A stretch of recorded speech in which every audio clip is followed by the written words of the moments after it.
নমস্কার বন্ধুরা, গল্প পাঠের আসরে আপনাদের সবাইকে স্বাগত। আজকে আমি পাঠ করছি হিমাদ্রি কিশোর দাশগুপ্তের লেখা কফিন। ভালো লাগলে লাইক, কমেন্ট ও সাবস্ক্রাইব করবেন। দীনেশ কানোরিয়া ছুরিটা শোকেসের বাইরে বের করে বললেন, এই দেখুন, এর হাতলে ফার্সি ভাষায় একটা শব্দ লেখা আছে, বাবুর, অর্থাৎ সম্রাট বাবরের নাম। বাবরের সেনাপতিরা তার নামাঙ্কিত এই ছবি ব্যবহার করতেন। আর ওই পাশের বাক্সে লম্বা নলওয়ালা দোনলা পিস্তলটা দেখছেন, ওটা ক্লাইভের আমলের। এখনো কিন্তু কর্মক্ষম ওটা, অর্থাৎ গুলি ছোড়া যায়। পিজুস বলল, তা ছুরিটা একটু হাতে ধরে দেখব?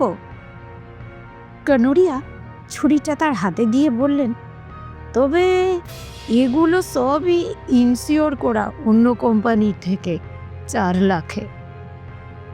ছুরিটা হাতে নিয়ে বেশ রোমাঞ্চ অনুভব করল পিজুস। কত প্রাচীন জিনিস, কে বলতে পারে স্বয়ং বাবরই হয়তো এটা তুলে দিয়েছিলেন তার কোনো অনুচরের হাতে। ছুরিটা ঘুরিয়ে ঘুরিয়ে দেখে পিজুস মিস্টার কানোরিয়ার হাতে ফেরত দিয়ে দিল সেটা। কানোরিয়া ছুরিটাকে যথাস্থানে রেখে পিজুসকে বললেন, চলুন এবার যে জিনিসটা দেখবেন বলে এসেছেন সেটা দেখাই। দোতলাতে একটা কাঠের রেলিং ঘেরা লম্বা বারান্দা।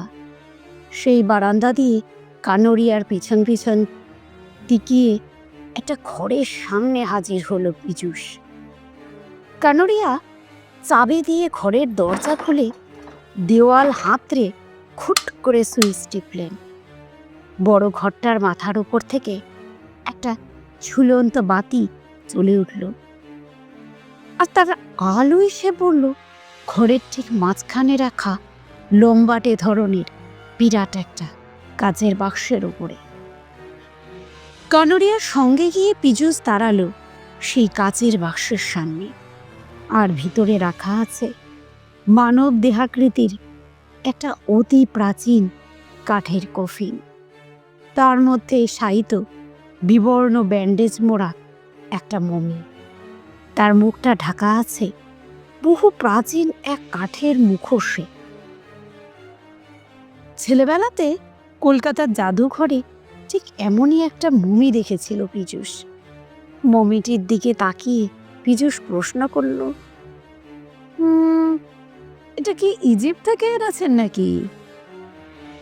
কানোরিয়া তার টাইয়ের নথ ঠিক করতে করতে বললেন, জিনিসটা ইজিপ্টের হলেও এটা আমি সংগ্রহ করেছি লন্ডনের এক ব্যবসায়ীর কাছ থেকে। ইজিপ্টে এখন এসব জিনিস কেনা বেচা একেবারে নিষিদ্ধ।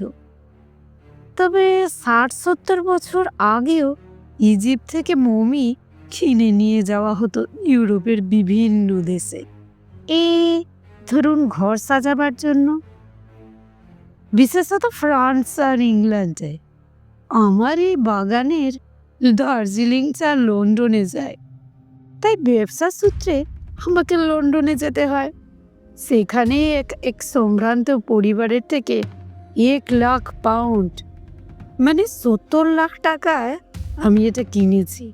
আর এটা এখনো পর্যন্ত সংগ্রহ করা সবচেয়ে দামি জিনিস। এই দার্জিলিংয়ে তো বহু ট্যুরিস্ট আসে। ভাবছি ভবিষ্যতে আমার সংগ্রহগুলো নিয়ে এখানে একটা মিউজিয়াম বানাবো। পিজুসের এই মমিটা দেখতে কলকাতা থেকে দার্জিলিংয়ে ছুটে আসার পিছনে বিশেষ একটা কারণ আছে। পিজুস একটা ইন্স্যুরেন্স অর্থাৎ বিমা কোম্পানির অফিসার।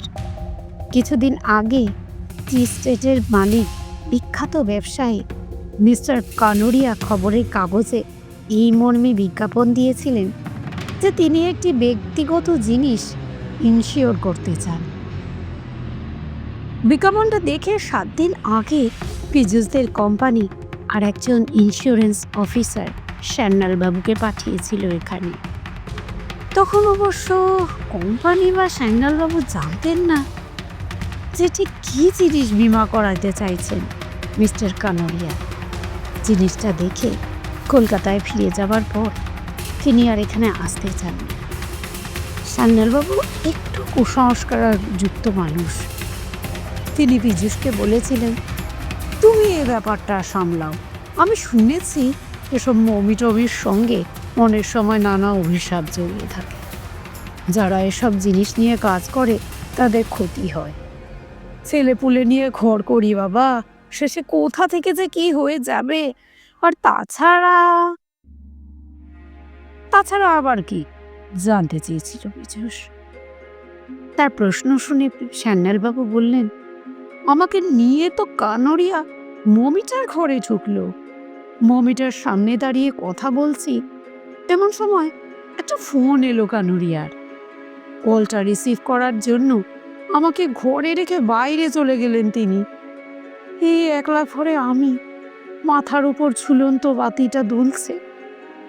তুমি হয়তো বিশ্বাস করবে না ভাই, আমি দেখলাম মমিটা নড়ল, একবার নয় পর দুবার।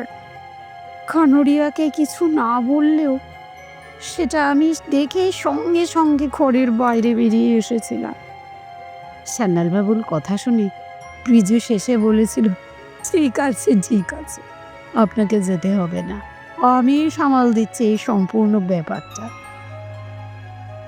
বলেছিল তার পেছনে একটা কারণ আছে। দামি জিনিস বিমা করালে তার জন্য মোটা অঙ্কের প্রিমিয়াম বা টাকা দিতে হবে কানোরিয়াকে, আর তার থেকে কমিশন বাবদ বেশ ভালো রকম টাকা পাবে পীযূষ। তাদের কোম্পানি ব্যাপারটা নিয়ে আগ্রহী। যদিও ইতিপূর্বে এ ধরনের কোনো জিনিসের বিমা করায়নি কোম্পানি, এসব জিনিসের মূল্য নির্ধারণের জন্য বিশেষজ্ঞের প্রয়োজন হয়। তবে মমি তো আর ঘর বাড়ি সোনা দানা জহরত নয়, তাই তার মূল্য নির্ধারণের জন্য লোক কোথায় পাওয়া যাবে সে ব্যাপারে খোঁজ চালাচ্ছে পীযূষের কোম্পানি। মমিটার দিকে তাকিয়ে সান্যালবাবুর কথাটা মনে পড়ে গেল পীযূষের। আমি দেখলাম মমিটা নড়ল, একবার নয় পর দুবার। কথাটা মনে পড়তে মনে মনে আরো একবার হাসল পীযূষ। তারপর আরো ভালো করে সেটা দেখার জন্য কাচের আধারের উপর ঝুঁকে পড়ল। কানোরিয়া বললেন, এ জিনিসটা কিন্তু আপনাকে খুলে দেখানো যাবে না, কারণ আপনি হয়তো জানেন না যে এসব জিনিস খোলা বাতাসে থাকলে বিভিন্ন ব্যাকটেরিয়ার প্রভাবে নষ্ট হয়ে যাবার সম্ভাবনা থাকে। তাই সিল করা কাচের বাক্সেই রাখতে হয়। মমিটাকে ওপর থেকে দেখে পীযূষ আবার সোজা হয়ে দাঁড়ালো।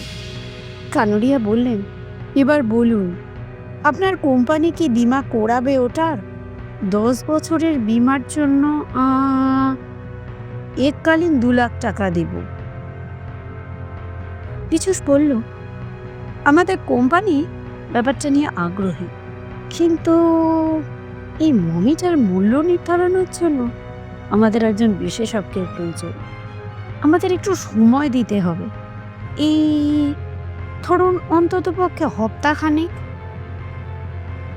কথাটা শুনি কানোরিয়া বললেন, অতটা সময় দেওয়া যাবে না আপনাকে। এমনিতে সপ্তাহখানিক সময় কেটে গেছে। পরশুই আমি ব্যবসার কাজে আবার বিদেশে রওনা হব। ফিরতে এই 2-3 মাসও লাগতে পারে। আপনি কালকের মধ্যে চুক্তি না করালে আমি আবার আগে ইন্স্যুরেন্স কোম্পানিকে ডাকবো ভাবছি। ওরা আমাদের সঙ্গে যোগাযোগও করেছে, বললেই চুক্তিপত্র নিয়ে চলে আসবে। পীযূষ বললেন, তা কিছু মনে না করলে একটা প্রশ্ন করতে চাই আপনাকে। ওরা তো আপনার জন্য জিনিসগুলোর বিমা করিয়েছে, তবে আপনি আবার বিমা করার জন্য সংবাদপত্রে বিজ্ঞাপন কেন দিলেন বলুন তো? খানিকক্ষণ চুপ করে থেকে কানোরিয়া বললেন, এই মাস দুয়েক আগে কলকাতায় আমার একটা গাড়ি চুরি হয়ে গিয়েছিল, সেটাও ওদের কাছে ইনশিওর করা ছিল, কিন্তু বিমার টাকাটা পেতে বেশ কিছুটা বেগ পেতে হয়েছিল আমাকে। তাই ওদের উপর আমি কিছুটা অসন্তুষ্ট।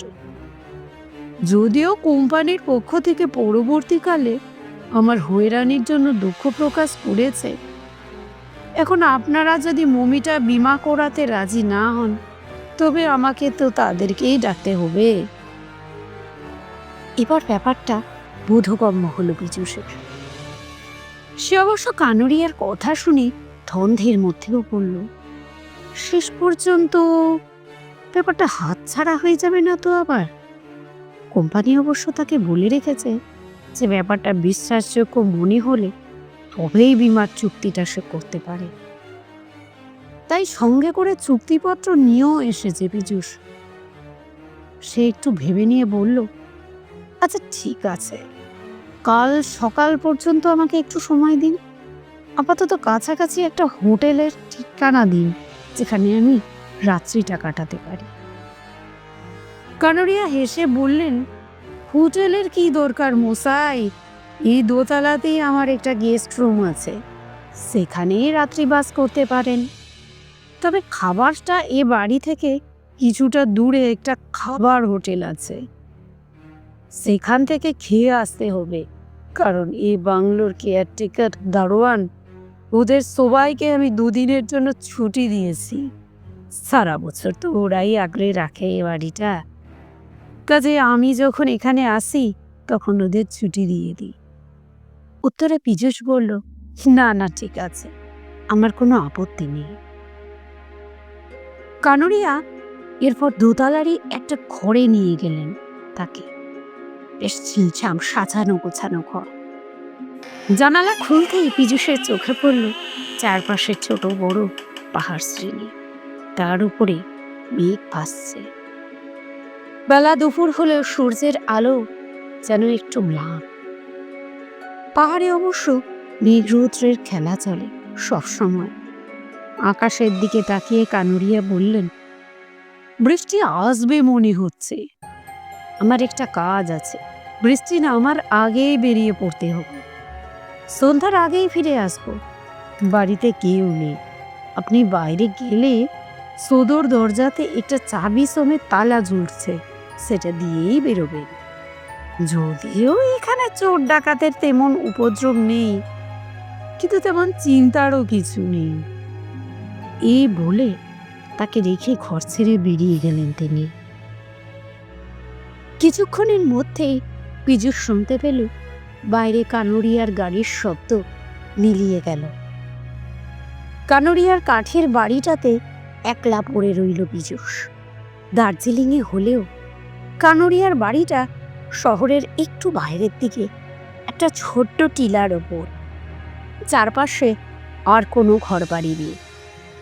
শহরের দিক থেকে একটা সর্পিল রাস্তা এসে এই বাড়ির কাছে এসে শুয়েছে। তার একদিকে খাদ আর অন্যদিকে পাহাড়ের ঢালে পাইপ আর দেবদারুর বন। বাড়ি থেকে বেরিয়ে মিনিট কুড়ি হাঁটলে তবে কয়েকটা ঘর বাড়ি আর একটা খাবারের হোটেল আছে। গাড়ি ভাড়া করে এখানে আসার পথে সেগুলো চোখে পড়েছিল পীযূষের। ঘর ছেড়ে বাইরের কাঠের রেলিং ঘেরা বারান্দাতে এসে দাঁড়ালো পীযূষ। কিছুটা দূরে সেই মমির ঘরটা। অফিসের সান্যালবাবুর কথাটা ভেবে পীযূষ আরও একবার মনে মনে হাসল। চারপাশে এমন নির্জন পরিবেশ, বাড়িটাতে কোনো লোকও নেই।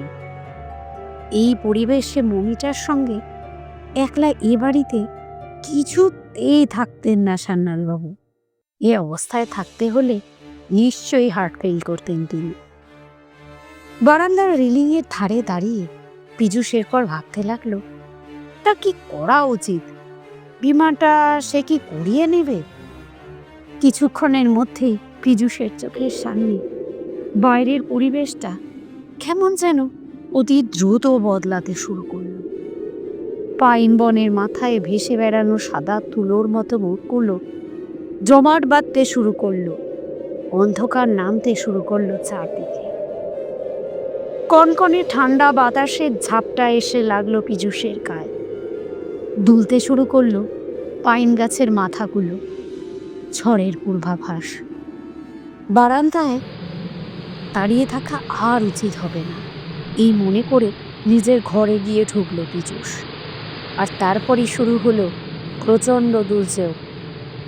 প্রথমে শো শো শব্দে প্রচণ্ড বাতাস বইতে লাগলো, আর তারপর তা মারাত্মক ঝড়ের রূপ নিল। থর থর করে কাঁপতে লাগলো পাখির মতো।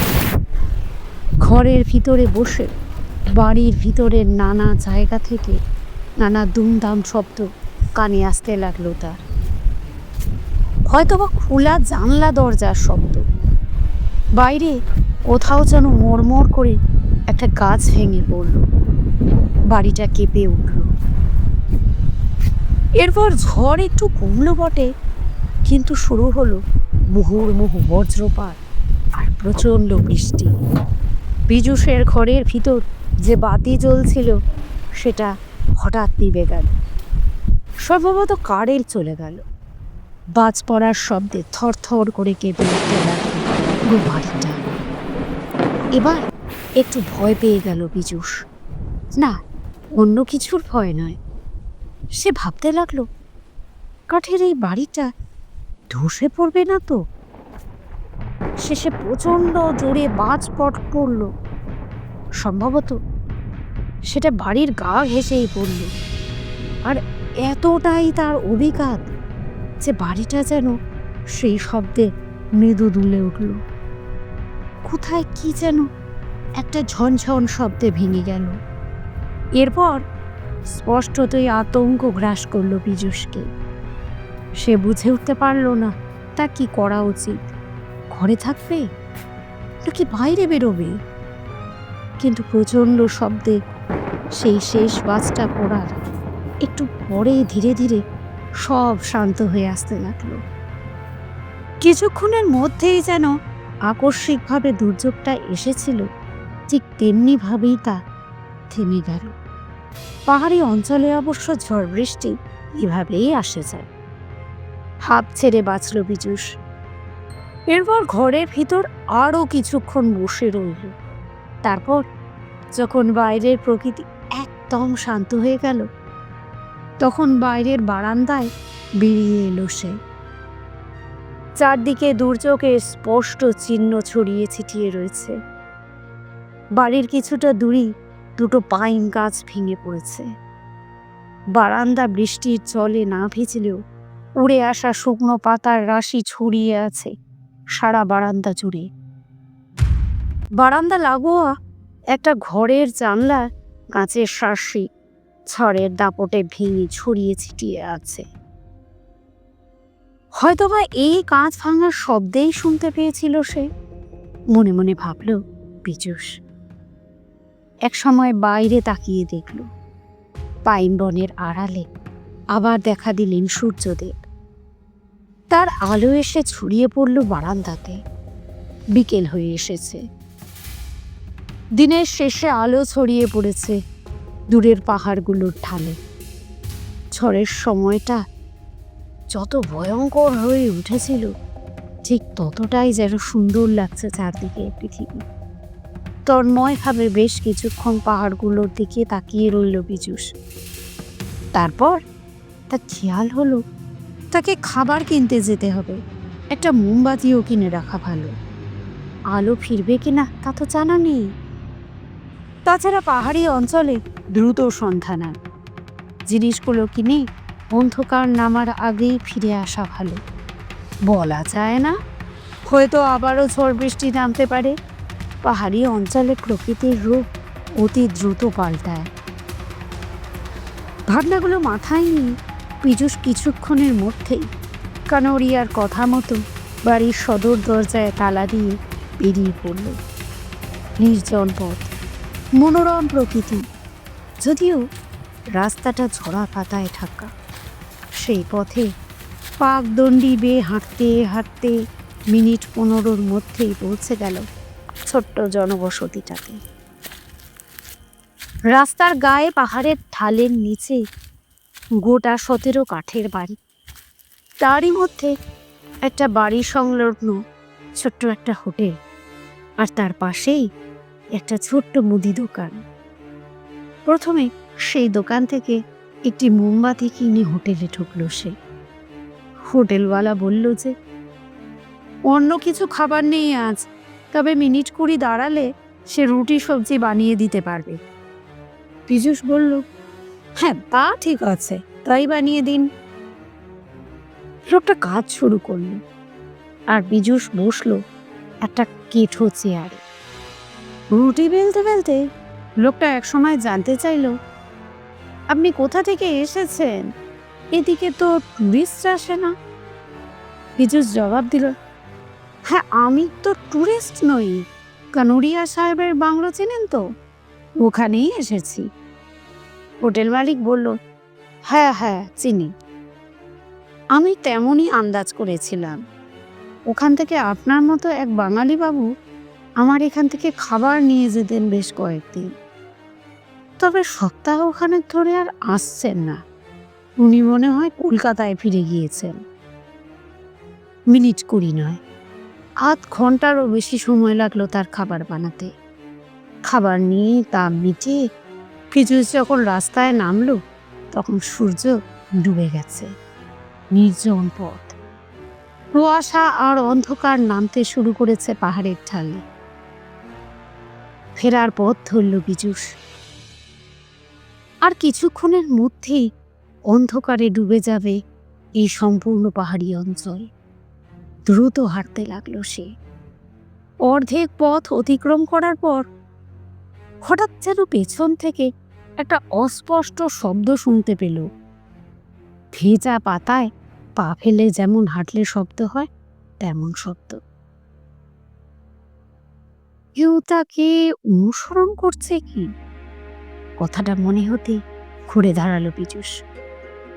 দেখলো কিছুটা তফাতেই দাঁড়িয়ে আছে একটা লোক, মাঝ বয়সী, শীর্ণ চেহারা, পরনে মলিন একটা পাজামা আর হাফ শার্ট।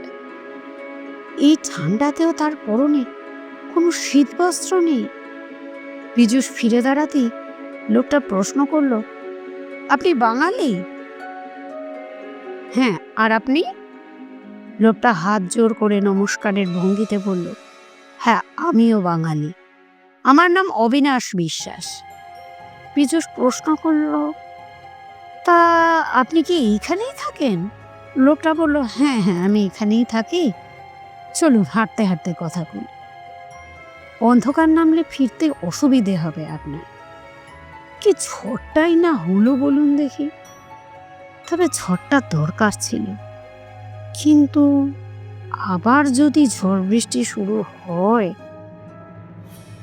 আবার হাঁটতে শুরু করলো পীযূষ। আর তার কিছুটা পিছনে সেই লোকটা। একটু এগোবার পরই লোকটা বলল, আপনি তো বীমা কোম্পানির লোক তাই না? প্রশ্নটা শুনি বেশ অবাক হয়ে গেল পীযূষ। সে তো নিজের পরিচয় দেয়নি লোকটাকে। হাঁটতে হাঁটতে এই বিস্ময়ে পিছনে তাকিয়ে পীযূষ জানতে চাইল, তা আপনি জানলেন কিভাবে? লোকটা বলল, আমি জানি, আমি তো কানুরিয়া সাহেবের কাছেই কাজ করি না। কানুরিয়া সাহেবের নানা ব্যবসা আছে। হাওড়াতে একটা কাপড়ের ফ্যাক্টরিও আছে, সেখানে কেরানির কাজ করতাম। সাহেব আমাকে এখানে নিয়ে এসেছেন। ব্যাপারটা এবার বোধগম্য হলো পীযূষের। লোকটা হাঁটতে হাঁটতে বলল, হোটেলে খাবার নিতে গিয়েছিলেন নিশ্চয়ই? আমিও ওখানেই যেতাম খেতে আগে। পীযূষ আলগোছে জবাব দিল, হোটেলের লোকটা বলছিল বটে যে একজন বাঙালি খেতে যেত ওখানে। লোকটা জিজ্ঞাসা করল, বাড়িতে কে কে আছে আপনার? লোকটা কেমন যেন গায়ে পড়া ধরনের, তবুও পীযূষ ভদ্রতার খাতিরে জবাব দিল, মা বাবা ভাই বোন সবাই আছেন। পীযূষের জবাব শুনে লোকটা বলল, আমারও সবাই আছে, স্ত্রী বাচ্চা কাচ্চা, তাদের জন্যই তো পেটের জন্যে এত দূরে এক ছুটে আসা। দ্রুত অন্ধকার নামতে শুরু করেছে। তবে বাড়িটার বেশ কাছাকাছি পৌঁছে গেছে পীযূষ। কিছুক্ষণ হাঁটার পর লোকটা বলল, আমি জানি কেন আপনি এখানে এসেছেন, ওই মমিটার বীমা করাতে। লোকটা তো সব খবরই জানে। আবারও একটু অবাক হলো পীযূষ। তবে লোকটার সঙ্গে এ ব্যাপারে বেশি কথা বলা সমীচীন মনে করল না সে। হ্যাঁ, কিছুক্ষণের মধ্যেই বাড়িটা কাছাকাছি পৌঁছে গেল পীযূষ। তখন প্রায় পুরোপুরি অন্ধকার নেমে গেছে। ঠিক সেই সময় পেছন থেকে লোকটা বলল, আমি এবারে যাই, তবে যাবার আগে আপনার ভালোর জন্য একটা কথা বলে যাই। এবার পীযূষ ঘুরে দাঁড়ালো। তার কয়েক হাত তফাতে আবছায়ার মতো দাঁড়িয়ে আছে লোকটা। পীযূষকে অবাক করে দিয়ে সে বলল, আজ রাতেই মমিটা একবার ভালো করে দেখবেন, তারপর যা সিদ্ধান্ত নেবার তাই নেবেন। মানে? বললাম তো, কানোরিয়া সাহেবকে বলবেন মমিটা আজ রাতেই একবার দেখাতে, তারপর যা সিদ্ধান্ত নেবার তাই নেবেন। আপনার ভালোর জন্যই এই কথাগুলো বললাম। পীযূষকে আর কোনো কথা বলার সুযোগ না দিয়ে অন্ধকারের মধ্যে মিলিয়ে গেল লোকটা। অদ্ভুত লোক তো, এই কথা কেন বলে গেল? আর এই কথা বলার জন্যই কি গায়ে পড়ে আলাপ করতে এলো সে? মনে মনে ভাবল পীযূষ। ব্যাপারটা বোধগম্য হলো না তার। লোকটার কথা ভাবতে ভাবতে বাড়ির দিকে এগোল। কারেন্ট এখনো আসেনি। অন্ধকারে ভূতের মতো দাঁড়িয়ে আছে কাঠের বাড়িটায়। মোম জ্বালিয়ে তালা খুলে দোতলায় উঠে পীযূষ তার নিজের ঘরে গিয়ে ঢুকল। কানোরিয়া তখনও ফিরেনি। মোম জ্বালিয়ে ঘরে বসে কানোরিয়ার প্রতীক্ষা করতে লাগলো পীযূষ। কিন্তু তার মাথায় ঘুরপাক খেতে লাগলো সে লোকটার কথাগুলো। কানোরিয়া কি কোনো কারণে ভড়কে দিতে চাইছে তাকে? মমিটা একবার সে দেখতে বলল কেন? বাইরের বারান্দায় হঠাৎ একটা শব্দ শুনতে পেল পীযূষ। শুকনো পাতার ওপর হাঁটার শব্দ। কানোরিয়া কি তাহলে ফিরে এলেন? হয়তো তার গাড়ির শব্দ খেয়াল করেনি পীযূষ। এগিয়ে গিয়ে দরজাটা খুলে বারান্দায় উকি দিল। শব্দটাও যেন হঠাৎ থেমে গেল। ইতিমধ্যে বাইরে চাঁদ উঠতে শুরু করেছে। সে আলোতে বারান্দার শেষ প্রান্ত অবধি আবছা হলেও দেখা যাচ্ছে, কিন্তু বারান্দাতে কেউ কোথাও নেই। তবে কি শব্দটা মনের ভুল? ব্যাপারটা ঠিক বুঝে উঠতে পারল না পীযূষ। আবার দরজা বন্ধ করে খাটে বসল। এরপর ভাবতে লাগলো তার ঠিক কি করা উচিত। বীমাটা করাতে পারলে কমিশন বাবদ বেশ কিছুটা টাকা পকেটে আসবে তার, আর কোম্পানিও খুশি হবে। কিন্তু বিশেষজ্ঞের পরামর্শ ছাড়া কাজটা করলে একটা আশঙ্কাও থাকা যায়। হয়তো দেখা গেল যে জিনিসটার মূল্যই হয়তো অত নয়। তখন কোম্পানির কোনো আর্থিক ক্ষতি হলে তার দায় নিতে হবে পীযূষকে। কিন্তু এসব ভাবনার মাঝেই পীযূষের মনে পড়ল অবিনাশ বিশ্বাস নামে সেই লোকটার কথা। কেনই বা লোকটা হঠাৎ পথের মাঝে উদয় হলো? কেনই বা মমিটা তাকে দেখার কথা বলে উধাও হয়ে গেল? কে জানে। পীযূষের মনে হলো এমনও তো হতে পারে যে লোকটা কোনো বীমা কোম্পানির এজেন্ট। কোনোভাবে সে জানতে পেরেছে পীযূষের পরিচয়, তাই পীযূষের মনে সন্দেহ সৃষ্টি করে বীমাটা নিজের করার ধান্দা করছে। পীযূষ শেষ পর্যন্ত সিদ্ধান্ত নিল যে বীমাটা সে করবে। তবে লোকটা কেন তাকে মমিটা দেখার কথা বলল? সেই সন্দেহ নিরসনের জন্য কানোরিয়া সাহেব ফিরলে মমিটা আর একবার সে দেখবে। সন্ধ্যা 7টা নাগাদ খাওয়া সেরে নিল পীযূষ। আর তারপরেই সে শুনতে পেল কানোরিয়ার গাড়ির শব্দ। কানোরিয়ার উপরে উঠে আসতে অবশ্য আরও আধা ঘন্টা সময় লাগলো। দরজায় নক করার শব্দ শুনে পীযূষ খুলে দেখল কানোরিয়া দাঁড়িয়ে আছেন, তার পরনে ড্রেসিং গাউন। পীযূষকে তিনি বললেন, ঝড়ের রাস্তায় একটা গাছ পড়ে গিয়েছিল, তার জন্য আটকেছিলাম বহুক্ষণ, তাই ফিরতে একটু দেরি হলো। তারপর ড্রেস চেঞ্জ করে পরে এলাম। তা আপনার কোনো অসুবিধা হয়নি তো? না না, তেমন কিছু নয়, তবে ঝড় জলের সময় একটু ভয় পেয়ে গিয়েছিলাম। কানোরিয়া মৃদু হেসে বললেন, ভূতের ভয় না তো আবার? হাজার হোক, মমিটা তো এ বাড়িতেই আছে। পীযূষ শেষে জবাব দিল, না না স্যার, ওসব আমার নেই। আসলে বাজ পড়ছিল তো, একটু ভয় লাগছিল। কানোরিয়া এরপর জানতে চাইলেন, তা আপনি কিছু ভাবলেন? অবশ্য কাল পর্যন্ত ভাবার সময় আছে আপনার। পীযূষ জবাব দিল, ভেবেছি বিমাটা করাবো আমি, তবে বিমাটা পীযূষ করাবে শুনে মৃদু হাসি ফুটে উঠল অখিলেশ কানোরিয়ার মুখে। তিনি বললেন, থ্যাংক ইউ, কিন্তু তবে কি? মমিটা আমি একবার দেখতে চাই। কানোরিয়া কয়েক মুহূর্ত চুপচাপ পীযূষের মুখের দিকে তাকিয়ে থেকে বললেন, আপনি তো এসব ব্যাপারে বিশেষজ্ঞ নয়, তবে আপনি যখন মমিটা আরেকবার দেখতে চান তবে আমার কোনো আপত্তি নেই। একটু দাঁড়ান, নিচে গিয়ে চাবিটা নিয়ে আসি আমি। মিনিট 30 মধ্যেই চাবি নিয়ে ফিরে এলেন তিনি। বাইরে বেশ বড় করে চাঁদ উঠেছে, মেঘমুক্ত আকাশ, চাঁদের আলো চুইয়ে পড়ছে দূরের পাহাড়গুলোর গা বেয়ে। ঘর থেকে মোমবাতিটা পীযূষকে সঙ্গে নিতে বললেন কানোরিয়া।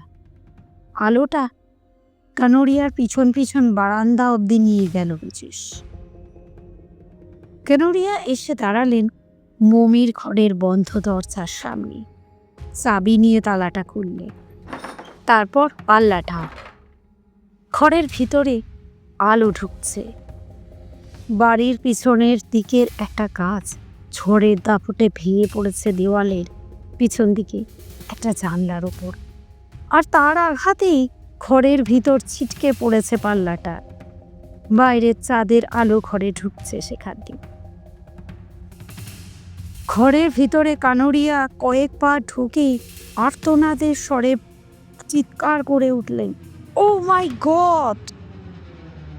খোলা জানলা দিয়ে কাচের আলো এসে পড়ছে ঠিক যেখানে কাচের বাক্সতে মমিটা পড়ে থাকবার কথা, কিন্তু চূর্ণ বিচূর্ণ হয়ে গেছে সেই কাচের আধার।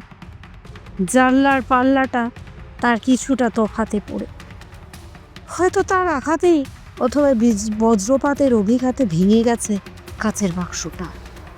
পীযূষের মনে হলো ঝড় বৃষ্টির সময় ঘরে বসে সে যে ঝনঝন শব্দ শুনেছিল, তাই কাচের বাক্স ভাঙার শব্দটাও হতে পারে। ভালো করে সেদিকে তাকিয়ে পীযূষ দেখতে পেল ভাঙা কাচের বাক্সের ভিতর সেই প্রাচীন কাঠের কফিন আছে ঠিকই, কিন্তু তার মধ্যে মমিটা আর নেই। ঘরের চারপাশে ছড়িয়ে আছে কাচের টুকরো আর লম্বা লম্বা কাপড়ের ফালি বা প্রাচীন ব্যান্ডেজগুলো যা দিয়ে মোড়ানো ছিল এই মমিটা। পীযূষ কয়েক পা এগিয়ে গিয়ে কাঠের কফিনটার সামনে গিয়ে দাঁড়ালো, তার সঙ্গে কানোরিয়াও। কাঠের শূন্য কফিনটার সামনে দাঁড়িয়ে বিস্ময়ে হতবাক পীযূষ প্রশ্ন করল, মমিটা কোথায় গেল? কানোরিয়ার চোখে মুখেও বিস্ময় ফুটে উঠেছে। তিনিও যেন এই শূন্য কফিনটা দেখার জন্য প্রস্তুত ছিলেন না।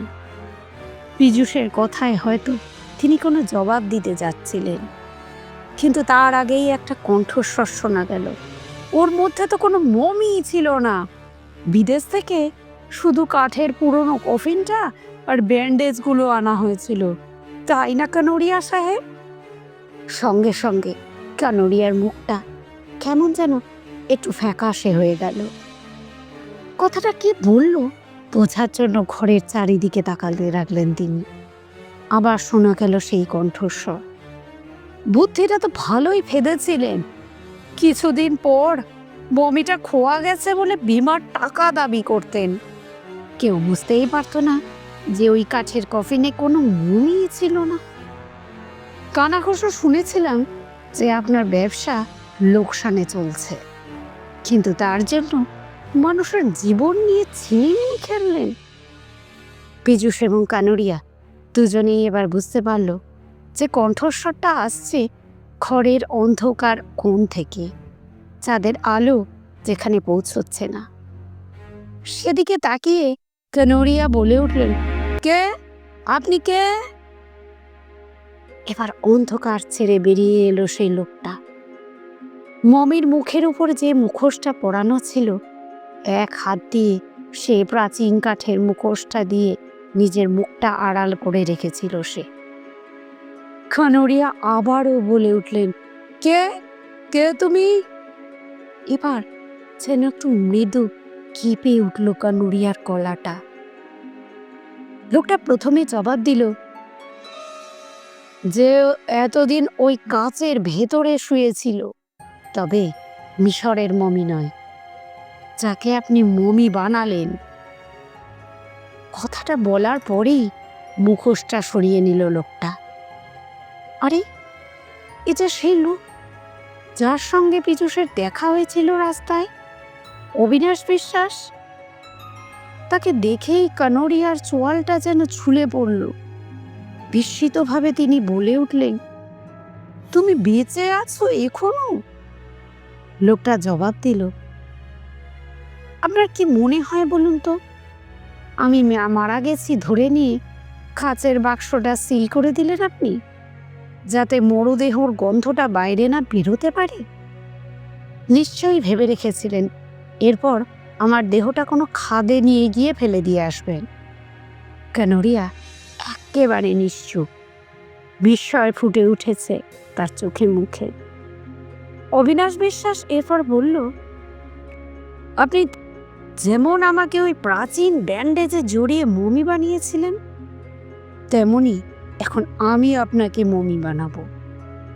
লোকটা এই বলে মাটি থেকে একটা লম্বা ব্যান্ডেজের ফালি কুড়িয়ে নিল।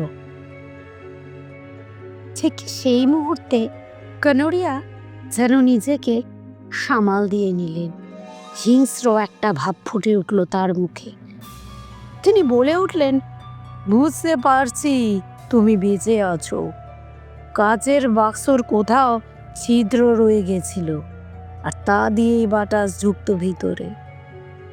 কিন্তু তুমি আর এই বিমার দালাল যদি ভেবে থাকো যে দুজনে মিলে আমাকে ফাঁসাবে, তবে ভুল করছো। তোমাদের দুজনের দেহই পড়ে থাকবে এখানকার কোনো খাদে, কেউ কোনোদিন তোমাদের খবর পাবে না। লোকটার উদ্দেশ্যে এ কথা বলার পর পীযূষের দিকে তাকিয়ে কানোরিয়া বললেন, তুমি ইচ্ছা করেই এখন মমি দেখার ইচ্ছা প্রকাশ করেছিলে, তাই না? ভেবেছিলে তোমরা দুজন আর আমি একা, আমাকে কাবু করতে অসুবিধা হবে না। কিন্তু তোমাদের সেই ইচ্ছা আর পূরণ হলো না। এই বলে ডান হাতটা উপরে তুললেন কানোরিয়া। তার হাতে কখন যে উঠে এসেছে পীযূষের দেখা ক্লাইভের সেই প্রাচীন পিস্তলটা। বাকরুদ্ধ হয়ে গেল পীযূষ। পিস্তলের নলটা ধীরে ধীরে পীযূষের বুক লক্ষ্য করে সোজা হচ্ছে। পীযূষ আতঙ্কে হিম হয়ে গেলেও ঘরের অন্য লোকটা একটুকু ঘাবড়ালো না।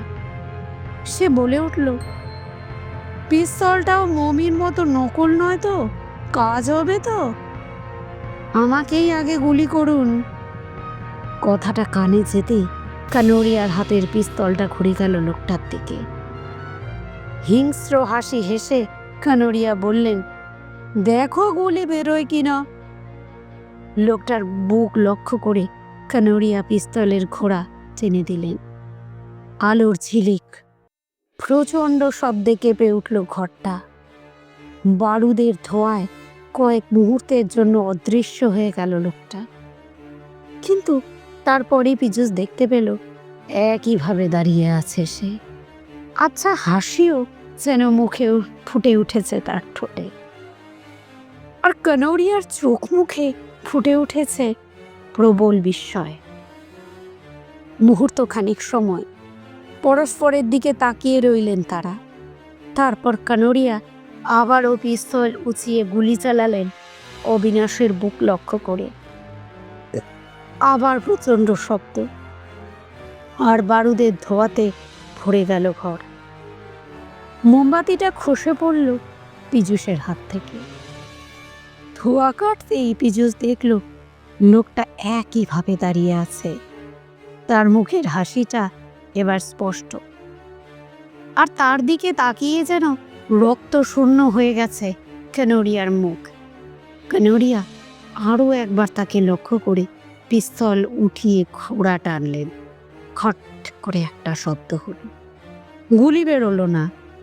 ওই প্রাচীন দোনালা পিস্তলে দুটো মাত্র গুলি ছিল। লোকটা এবার বলল, এবার আমার পালা।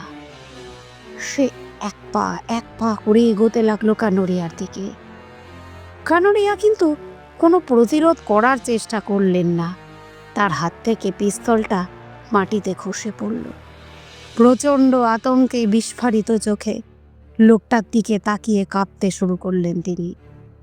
লোকটা যখন একদম কাছে চলে এলো তখন কাটা কলা গাছের মতো মাটিতে পড়ে গেলেন তিনি। অবিনাশ বিশ্বাস নামের লোকটা এরপর মাটিতে বসে ব্যান্ডেজের কাপড়গুলো কানৌরিয়ার মুখে মাথায় জড়াতে শুরু করলো। ঘটনার আকস্মিকতায় কিছুক্ষণের জন্য স্তব্ধ হয়ে গেছিল পীযূষ। হুঁশ ফিরতেই সেই লোকটার উদ্দেশ্যে বলল, কানৌরিয়া সাহেব কি মারা গেছেন? ও কি করছেন আপনি? অবিনাশ বিশ্বাস জবাব দিল, অজ্ঞান হয়ে গেছে। আমি জীবন্ত মমি বানাচ্ছি, যেমন ও আমাকে বানিয়েছিল। আমাকে বাধা দেবেন না, লোকটা আপনারও ক্ষতি করতে চেয়েছিল। তাড়াতাড়ি কাজটা সেরে আপনাকে বাস স্ট্যান্ডে পৌঁছে দেব। এখানে থাকলে আপনি বিপদে পড়তে পারেন। পীযূষ আর কোনো বাধা দিল না। দ্রুত লোকটা তার কাজ সম্পন্ন করল। কানৌরিয়ার দেহটা ঠিক যেন একটা প্রাচীন মমির মতো লাগছে।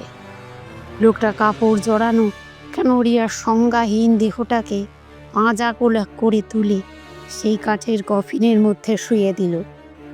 মুখোশটাও পরিয়ে দিল তার মুখে। তারপর পীযূষকে বলল, আপনার ঘর থেকে জিনিসপত্রগুলো নিয়ে নিন। আপনার এখানে আসার আর কোনো চিহ্ন যেন না থাকে। চলুন আপনাকে বাস স্ট্যান্ডে ছেড়ে দিয়ে আসি।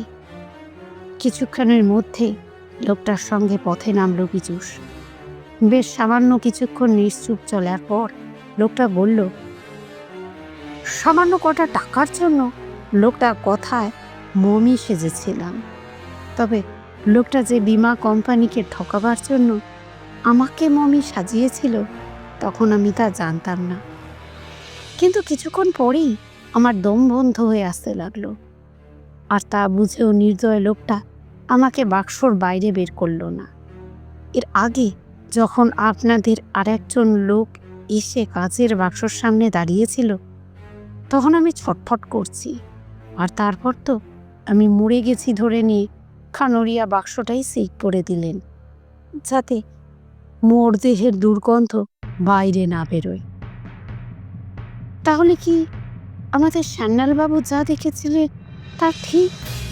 তখনই কেঁপে উঠেছিল লোকটা। কথাটা মনে ভেবে নিয়ে পীযূষ বলল, ভাগ্যিস কাঠের বাক্সটাতে ফুটো থেকে গেছিল, তাই বরাত জোরে বেঁচে গেছিলেন। আর তাছাড়া জল ছাড়া ওই 7 দিন যে বাঁচলেন এটাও মিরাকল। তবে কানৌরিয়ার পিস্তলে যে শুধু বারুদ ভরা ছিল এটাই রক্ষে। শেষ মুহূর্তেও শয়তান লোকটা আমাদের ভয় দেখাতে চেয়েছিল। দীর্ঘক্ষণ কোনো জবাব দিল না লোকটা। আধ ঘন্টা নির্জন পাকদণ্ডী বেয়ে নিশ্চুপভাবে চলার পর কিছুটা দূরে আলো দেখা গেল। লোকটা সেই আলো দেখিয়ে বলল, ওই যে বাস স্ট্যান্ড। রাত বেশি হয়নি, ওখান থেকে দার্জিলিং শহরে যাবার বাস পেয়ে যাবেন আপনি। তবে যাবার আগে দুটো কথা বলে যাই আপনাকে। পীযূষ বলল, কি? অবিনাশ বিশ্বাস বলল, কাচের বাক্সটা সিল করে দেওয়ার পরে ওতে কোনো ছিদ্র ছিল না, আর কানোরিয়ার পিস্তলটা ক্লাইভের আমলের হলেও ওটা সত্যিই কর্মক্ষম, ওতে গুলিও ছিল। হঠাৎ যেন বাতাসে মিলিয়ে গেল লোকটা। দুদিন পর কলকাতায় ফিরে এলো পীযূষ।